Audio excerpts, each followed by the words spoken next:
it's funny how in life it's the ebbs and flows. Sometimes I do really good at putting my hope in Jesus. And when I do that, man, the wonder of life is just there. It seems almost magical.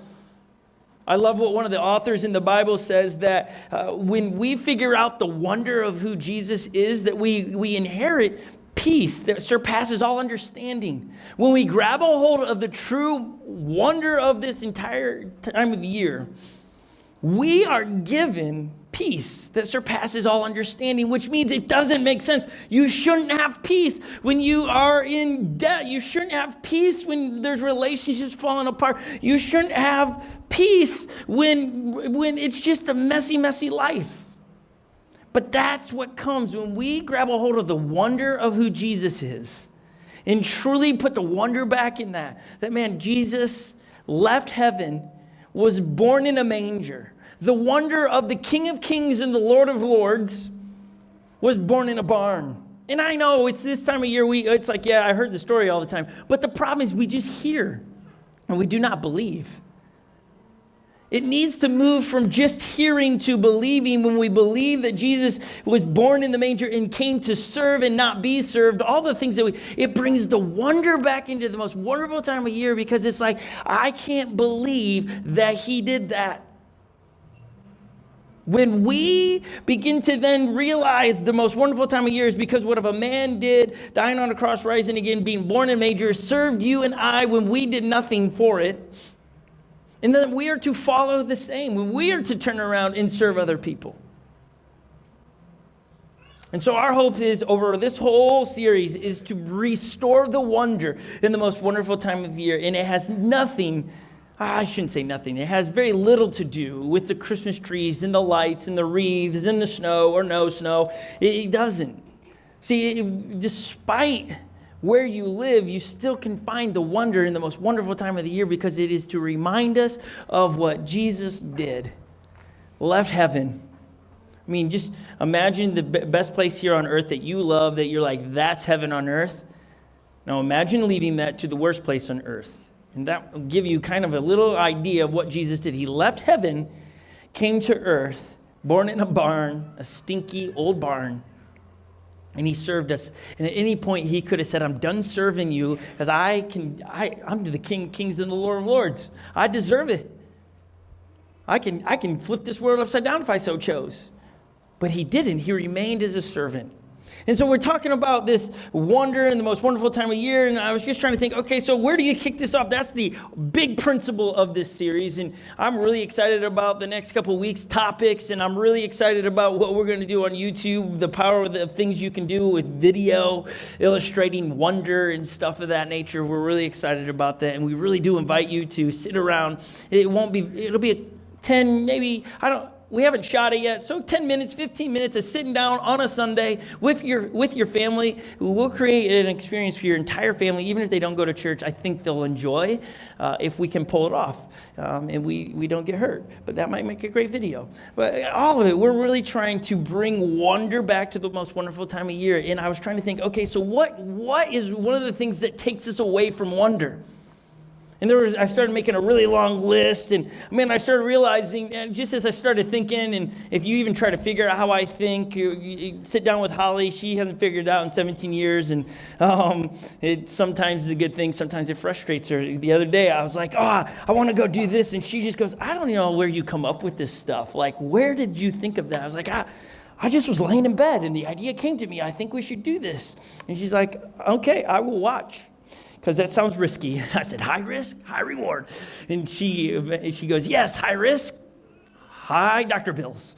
I was like, well, yeah, that could happen too. Good stories. Okay, but so I was thinking, I was writing down this big list, and I just started to go, man, the thing that combats wonder is discontentment.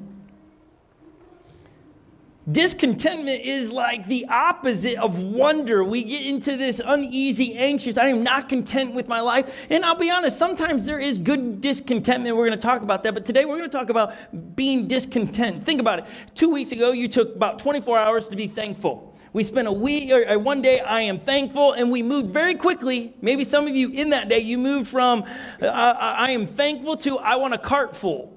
Black Friday sales hit, you're like, I want to fill my cart full of stuff. Like one thing for other people so I can justify I'm Christmas shopping for other people, but these are great deals. I've been wanting a bigger TV, and Best Buy says if I show up tonight at 6 o'clock, it's a doorbuster deal, right? Isn't that what they call it, right? And so we just move all this, and we were thankful and grateful, and now we're like, I want a cart full. And then we go from this grateful, I'm so grateful for my family and what I have, and then we get from grateful to, oh no, I don't have enough to pay for my cart full. And so then we charge it, and now we're going, oh man, I was so grateful, now I have a lot of debt because my cart was full, and it just creates this tension. We move from being thankful and grateful to a cart full, and we begin to remove ourselves from being in that stage of I'm grateful for what I have to I need an upgrade. I mean, look at all the commercials moving forward to the way they sell their products this time of year. What you have is no longer good. Because think about it, cell phone carriers. Most people have cell phones in the United States, so now they have to convince you that your phone is not good.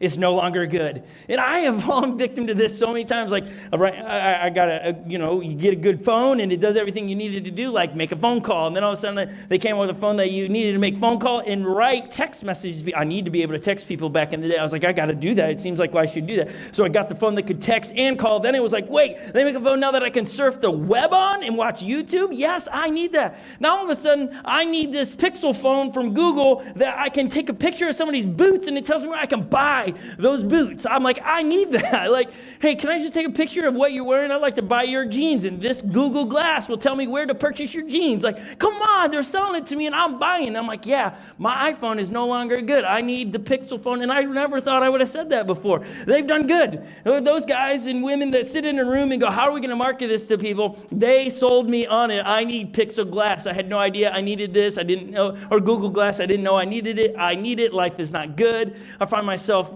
so not content. If you've been here any season at all, this is like my boosted board. Like it's strong, but I'm going to go with it. I love this thing, okay? Like I do. I give it a bath so that the grip tape stays clean. I ride it and then I wipe it down. I upgraded the wheels the other day. It was exciting. We made a video, put it on YouTube, and it's just, I ride this all the time. I was like, I honestly, I love this thing. I travel with it all the time. We go on trips. It goes in the car because there might be an opportunity to ride. And Holly said, we don't need that. We don't have room. I go, what if we run out of gas? I can hop on this and I can ride 14 miles away to get us gas. It would be good that I had this. And she rolls the eyes, and it's like, no, I need this. It's not a want anymore. This is a need in life, okay? Everyone needs one of these. Now, this is what's happened to me. I love this thing, but now I'm disgruntled with this because I can't ride it today. There's all this snow and ice out there. You know what I now need? A one wheel.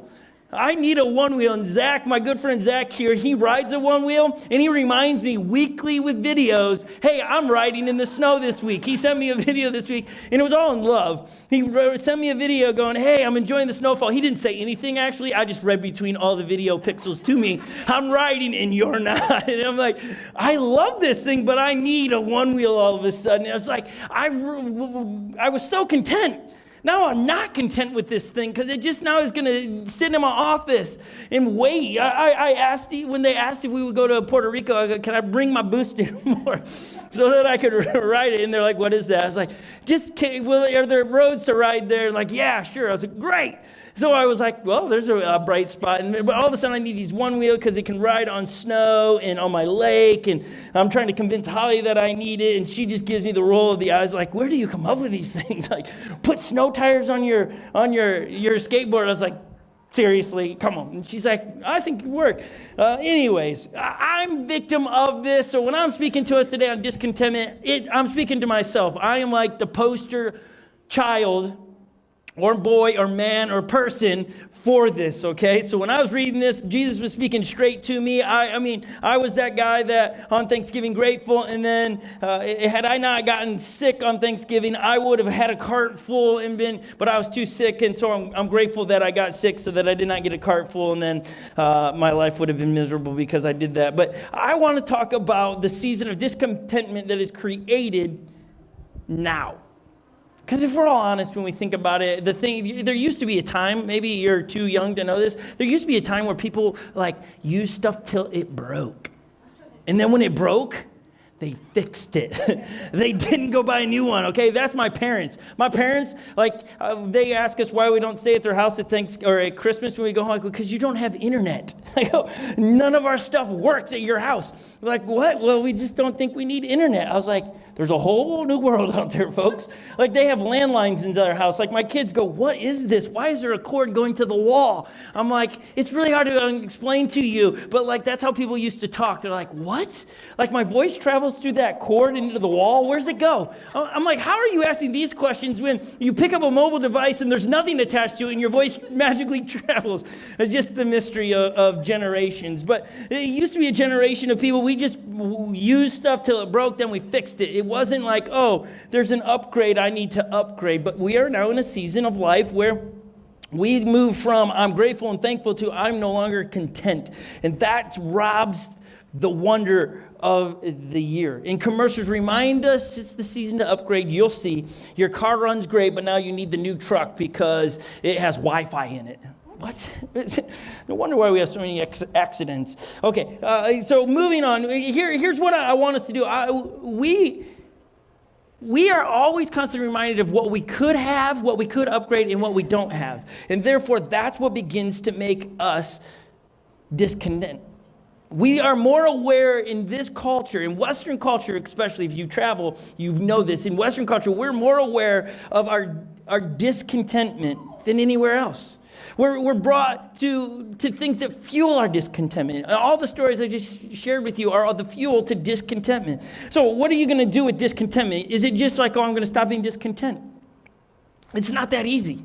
We can't all just walk out of here and go, I'm no longer going to be discontent. That's it. Woo! And then you watch a commercial today during football. You're like, I need those. I needed that. I didn't know I needed that, but I need that. And I watch commercials that's like, who thought of that? But now I need one of those. And I could just list them for you, and you just shake your head at me like, why do you need that? I don't know. They told me I do, and I believe them. I'm a sucker. But here's the go. If we get everything, now this is what I've learned about myself. If we get everything, we don't find satisfaction. Somehow we continue to want more. If we get everything we've ever dreamed of, we don't find satisfaction. Somehow we continue to want more. No, I want this, I want that, because it's an appetite. And when you feed appetites want to continue to be fed.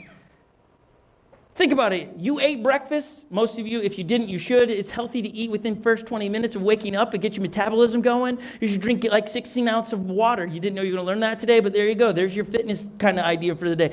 20 minutes, drink 16 ounces of water and eat something healthy. You'll thank me for it. It gets your metabolism going. Your metabolism is what burns fuel in your body, right? It helps you. It just gets you going. And so when you feed yourself in the morning, and some of you are like, I don't like to eat breakfast because then I'm hungry at 10 o'clock. That's because your appetite was fed and it wants to be fed again. Well, when it comes to things that we want to purchase and we keep buying everything we want, you go, why am I wanting more and more and more? Because you're feeding an appetite. If we recognize that want thing that we have, it's an appetite, then in order to make that go away, you actually have to starve it. If you've ever done a fast of some sort and you're like, man, this is going to be really hard, you know that, you know what, the first day is really hard. Second, it gets easier because your appetite's getting smaller. That, yeah, you can drink now water and somehow that fills you up because your appetite is shrinking, your stomach's shrinking down. The more you consume, the more your stomach gets bigger and you can consume more. And so if we could just understand that today, that, man, the want thing is an appetite. And if I feed it, it will continue to grow. And like I said earlier, not all discontentment is bad. Some of the greatest inventions and world-changing moments in life is because men and women have found themselves discontent. And think about this new year. You're going to make a lot of New Year's resolution because you're discontent with some things in your life. Some of you are going to go, I'm discontent in the way my body looks or the way my body feels. And so you're going to decide to work out because you're discontent. Is that bad? No, that's a good thing. We should all be fitter. See, when we figure out and define our fitness, what it does is it brings direction to the level of health you want. When we begin to define our fitness or the things in our lives, it gives us where to head. It defines the roads for us. When we're discontentment is found with our finances, what it does is it goes, okay, I don't like being in debt, so I'm going to get out of debt. When Holly and I first got married, we got married quite young. I think I was 23, she was 21. Am I correct? She's nodding the head. There we go. I passed that test today. She was afraid I was going to say she was 39 and I was 21. But sometimes that happens. But when we got married, man, we wanted everything we had as grown up. We wanted the TV. We wanted a cordless phone. The base of it still plugged into the wall, but it was cordless. It was awesome. And we wanted that. And so we didn't have much money. So what did we do? All of a sudden, credit card people were sending their credit cards to us and said, you can have this. Yes, magic money. This is amazing. And you slid all these cards around. And all of a sudden, we got in a lot of debt really fast. And we're like, how did this happen? And we realized it was an appetite problem. We kept feeding it. And all of a sudden, we realized, man, what took us like a year to get into a lot of debt, it took us another 10 years to get out of that debt. We were like, this is miserable. We didn't like the discontentment that we were feeling of, man, we can't go out to eat right now because we have to pay credit card bills. We can't go get Christmas gifts because we have all these credit card bills. You know what we ended up doing is we cut up all our credit cards. We wrote letters to our credit cards, said, we want to close our accounts with you, because we found out when you cut them, the account's still going and they send you a new card. They're like, hey, we noticed you haven't made any transactions lately, so we'd like to give you an upgraded card. They're geniuses. They're working against me. Man, alive. And so eventually we wrote letters, nicely worded letters going, thank you for thinking so highly of us to give us an upgrade, but we would like to close our account with you. And so after about 10 years, it took us to get out of debt. We no more credit cards. Because we realize, man, if we have that, we'll feed the appetite. We'll find ourselves discontent again. And we've learned that there is peace with margin in finances. When you have savings, when you have margin and the ability to see needs and meet needs when it comes to resources, there's a lot more peace. I like that peace. I do not like the discontentment I feel when it comes to debt. And so Holly and I made a very tough decision. It took 10 years to get out of it. And man, we look at that going, man, that was a good discontentment. Sometimes you have discontentments in relationships. You're going, I got to fix that. I'm feeling very discontent with that relationship, either with a parent or a loved one or a coworker. I can be better, or it needs to be better, and so I need to fix it. So not all discontentments are bad, but the discontentments that we're talking about today of I want more, I want an upgrade, we're not satisfied with what we got, the car you drive, where you live, who you're married to, the kids you have, that discontentment, that's very bad. And it leads you down a road of very disappointing moments in life where you lose the wonder of this time of year. See, the discontentment, it does have a solution, but it might not be the solution you're looking for. See, some of the discontentment has resulted in great things in the world outside of the finances. World hunger. People are discontented with people not being able to be fed. How about certain illnesses? People got disconnected. People should not have to have this. Let's figure out a vaccine. How about the discontentment of the world's clean water problem? People figure out how do we extract clean water from there, and they build devices. So there's just more of those illustrations of how discontentment is not always bad. But my discontentment, besides the stuff on me, is a world that doesn't know Jesus or not followers of Jesus. That's what wakes me up. That's what keeps me going. That's what makes me fight for Unlock the Parties and Unlock Summer Camps, because I know people don't know Jesus. Their hope is in another thing. The discontentment that how the world views Jesus breaks my heart. That he's viewed as something other than a man that died on a cross and rose again because he loves us. This discontentment has moved my family from Florida to here, has allowed us to fight the good fight and continue to fight. It's the fuel. So I want to jump into what author Paul, one of the authors of the Bible, he wrote a letter to a mentor, or he was mentoring a young guy named Timothy. Timothy, when he gets these letters, he's around 30 years old, and Paul begins to just encourage him to continue to teach your church and speak to him. And so we're going to listen to what Paul has to talk about discontentment. But it's not just I'm going to change my mind. Here's what he writes in 1 Timothy chapter 6, verse 6. And these are Paul's words to Timothy. But godliness with contentment is great gain. Godliness with contentment is great gain. Godliness is being like God. Being like God means putting others before yourself. Being like God is loving others no matter what they do to you.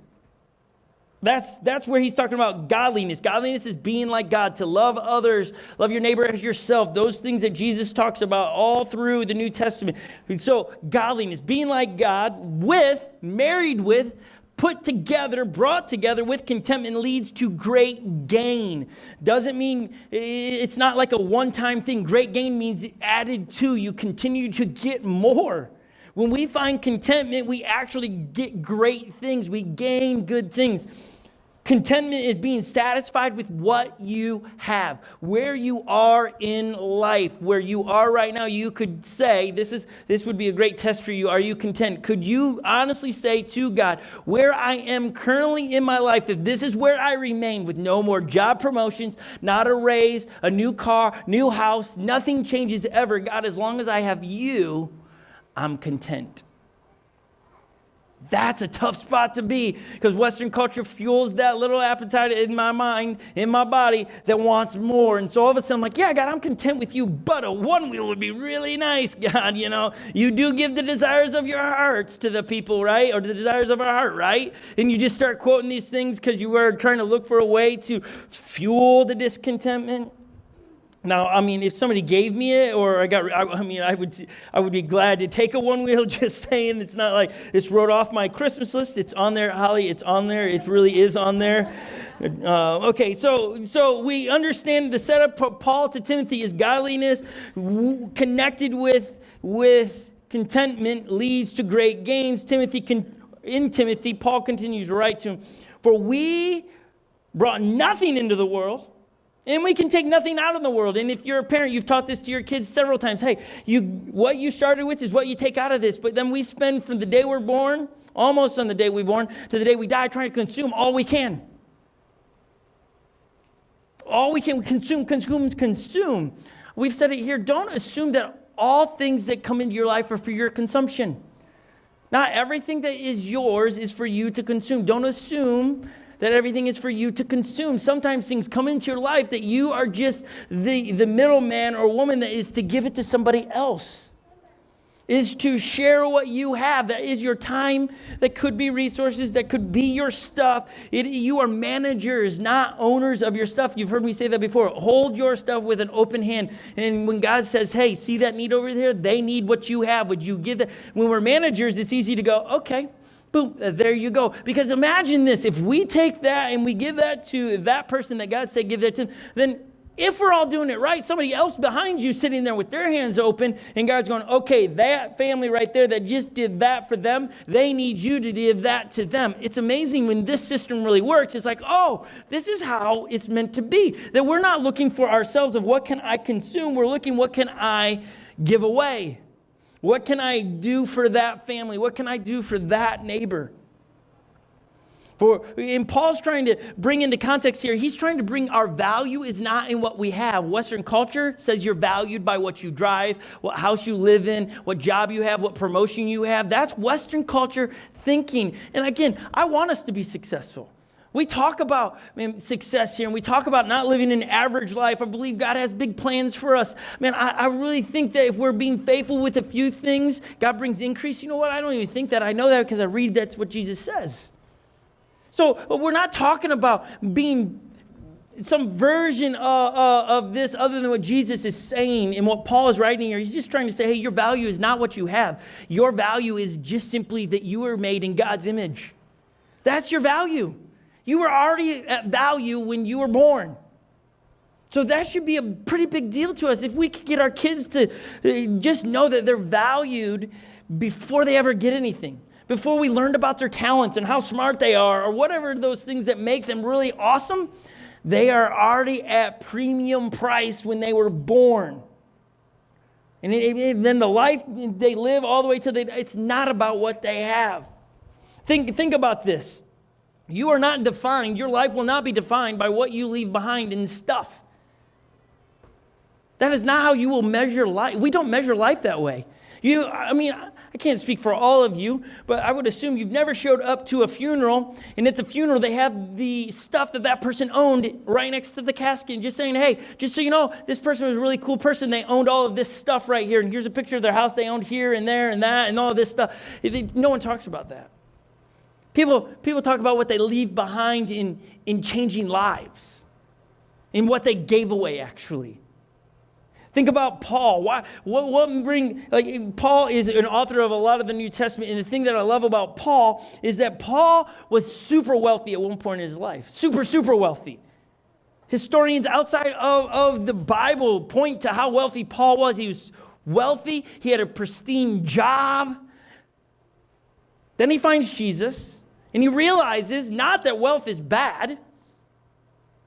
That's not what I'm trying to allude to either. But he comes along and writes all of these new things and all these things that really have influenced Western culture living. Western culture living has been influenced by Paul and what he left behind, the words he wrote and how to live after being a follower of Jesus. Those are the things that have impacted us, not the wealth that he had. It isn't because he gave his resources to X, Y, and Z when he passed away. I don't know how much resources he had when his life was over, but we aren't impacted by the wealth he had. We're impacted today by the words he left behind, the encouragement they had, the stuff that he's invested in people, the stuff he gave away. That's why we value what Paul writes and says, because of what he gave away. And Paul writes so many times in the owner's manual, through his letters, he writes so many things about being content. One of my favorite stories that he writes, and you'll need to Google this. That's your homework, is find this where I'm saying, because Paul writes it. He says, I have found contentment in having lots and nothing. I've had everything, the top of the game, the highest of the jobs and the most money that you could ever dream of. I had it all, and I've had nothing. I have found contentment in everything. And when you read through what Paul writes, it's astounding how he thinks and how he loves Jesus and the wonder he finds in being a follower of Jesus because of the contentment that he is constantly having. The contentment that he had being in prison is the same contentment he writes. He says, I'm content in shackles, being shipwrecked, being whipped, or being wealthy. I'm content because he got to a spot where he said, God, if this is all I get is the relationship with you and this is where I must remain the rest of my life, I'm okay with it. But if you add more to me, I'm going to hold it like this. I'm going to give it away. I'm going to give it away. And here's he goes on and he begins to write this. Those who want to get rich fall into temptation in a trap. Now, let me define rich here. If you chose between winter boots today and a pair of shoes, you're rich. If you have more than one pair of shoes, you're rich. Now, I know in Western culture, we can find people that have more money than us. That's living in the land of Ur. They're better than me, so I feel bad about myself. My value now is influenced by them. That's living in the land of Ur. Stop living there. It's not good because what happens is you turn around and go find someone that you're better than, and so you have to put them down so you feel better, and all of a sudden it's just sick. It's gross. Don't do that. Your value is in who you are because you were created in God's image. Plain and simple. It's not the stuff. It's not how much money you got. You don't need to define yourself that way. And so since he's talking to all of us that's here today, those who want to get rich fall into temptation and traps. Traps are things you don't see. That's why we would say, and I've said this, when you read reports of people that have won the lottery and they ruin their life and you're like, wow, after 5 years of all that money, that's where they are in life. I would never do that. That would never happen to me. That's because it's a trap. You don't see the traps coming. That's why we can say it. They're traps. You didn't see it. You've got to understand that those people that won the lottery were probably saying the same thing that we would be saying, and they fell for the traps. They found themselves feeding an appetite. They had the ability to feed an appetite that just kept growing and growing. And all of a sudden, you're like, how can you spend all that money so fast? Because the appetite had to be fed. The appetite had to be fed. Don't look at other people's traps that they've fallen in and go, oh, I would do better than their traps. You just don't see them coming. He goes on and writes, and after he just said, those who want to get rich fall into temptation and a trap and into many foolish and harmful desires that plunge people into ruin and destruction. Plunge is like if you're driving home today, you're going out to eat, all of a sudden you didn't know that the road was gone. It was like turned into a canyon. Just driving, you're like, poof, gone. That's plunging, okay? That's like you cut a hole in ice today and you just go and cannonball in. That's plunging. There's no hesitation. You're just going down. And Paul's trying to really paint a big picture that, listen, if that's what we're led to, which that's what discontentment does, it fuels us into traps and temptations, and many foolish and harmful desires come about. We plunge into ruin and destruction. That's what the end result of discontentment is ruin and destruction. That's why discontentment is dangerous. That's why, think about it, when I used the story with Holly and I in debt, we plunged into debt really fast. It didn't take very long for us to get into debt. Boom. You plunge into a lease. Oh, I just need that new car. I don't care what I got to pay. I'm going to lease it right now. Which leads us to no savings, which now have no margin to be generous, to give. We plunge into saying, yes, I'll work overtime because, man, I want more money, and I work more overtime. And then all of a sudden we plunge into our work, and we aren't present for our children and our wives or our husband. We plunge in. We fall for the temptation and the traps.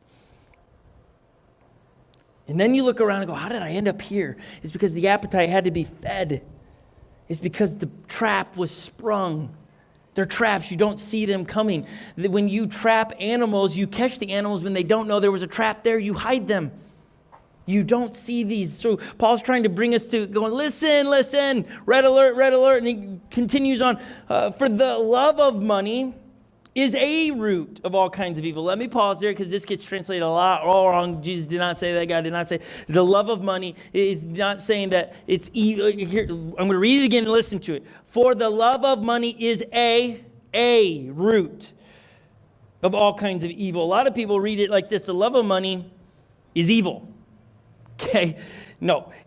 Paul says, for the love of money is the root of all kind of evil. Now, how do you know if you love money? This is a tough one because no one would define, I got, my messiness is I just love money. I'm like, I just love it. No one can recognize the love of money. It's really hard to recognize it. It's hard to recognize jealousy because we disguise it. We disguise the love of money with sayings like, no, I'm just really ambitious. No, I'm just really careful with my money. Those are really beginning tell signs of the love of money. And this isn't a money talk. We're just reading what Paul has to write on discontentment. How about if you would ask this question for you? This might help you figure out if this is, you love money more than you love other things. What are you willing to do for it? Are you willing to throw your marriage away for money? Are you willing to risk relationships for money? What are you willing to do for money? And I'm not talking about if you need money, but the question would be, why do you need money? Has it been a lifestyle of discontentment has led you to spending more than you have? Who's competing for your time, mind, and energy? Is it on how to make more money, to just get more money? Is it because, is there a piece, when we figure, if we think it's all on us in life, that we got to provide every little last thing, we remove the wonder of Jesus showing up and showing off in our lives.